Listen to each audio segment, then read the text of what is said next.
মালয়েশিয়াতে যারা আনরেজিস্ট্রেশন মানে অবৈধ সিম যারা ইউজ করেন তাদের জন্য দুঃসংবাদ। আসসালামু আলাইকুম এভরিওয়ান, আশা করি সবাই ভালো আছেন। আপনাদের দোয়ায় আমিও ভালো আছি। এই ভিডিওটি শুধু মালয়েশিয়া প্রবাসীদের জন্য খুবই গুরুত্বপূর্ণ হবে। মালয়েশিয়াতে যারা আনরেজিস্ট্রেশন মানে অবৈধ সিম যারা ইউজ করেন তাদের জন্য দুঃসংবাদ। মূলত হচ্ছে বাংলাদেশি সহকার অনেক ফরেন ওয়ার্কার যারা কিনা ওয়ান টাইম সিম কিনে মানে ওটার মধ্যে নেট থাকে 1 মাসে, তো নেট সিম কিনে অনেকে কি করছে পার্সোনালি ইউজ করে। আমিও পার্সোনালি একটা সিম ইউজ করতাম।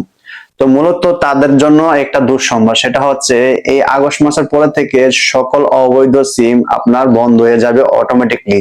যাদের পাসপোর্ট দিয়ে সিম রেজিস্ট্রেশন করা আছে বা যারা প্রথমে সিম কিনছিলেন, কেনার পরে তারপরে আপনি পাসপোর্ট দিয়ে রেজিস্ট্রেশন করছেন, তাদের সিম গুলো নষ্ট হবে না। তো মূলত যারা আপনার ইউ মোবাইল, হটলিন, ইএস, তারপরে আরো ইত্যাদি যে সকল সিম আছে, সব থেকে জনপ্রিয় কয়েকটা সিম এগুলো হচ্ছে ইউ মোবাইল, তারপর হচ্ছে ডিজি, তারপর হচ্ছে হটলিন, তারপরে ইএস, আরো অনেক সিম আছে আমি যেগুলোর নাম বলতে পারতেছি না। তো সবকিছু মিলিয়ে কিন্তু যারা শুধু নেট সিম গুলো ব্যবহার করতেন তাদের নেট সিম গুলো কিন্তু বন্ধ হয়ে যাবে, যাদের আনরেজিস্ট্রেশন করা আছে। আর যারা রেজিস্ট্রেশন করে ফেলেছেন বা রেজিস্ট্রেশন করা আছে তাদের আশা করি কোনো সমস্যা হবে না, তাদের সিম গুলো।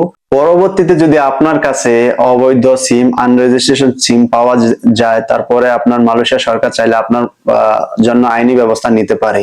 তো সুতরাং যারা আপনার এই ওয়ান টাইম সিম বা নেট সিম ইউজ করেন তাদেরকে বলবো আপনারা দেরি না করে নতুন একটি সিম কিনুন। কিনার পরে আপনি মোবাইলের মাধ্যমে, অ্যাপস এর মাধ্যমে রেজিস্ট্রেশন করে ফেলেন।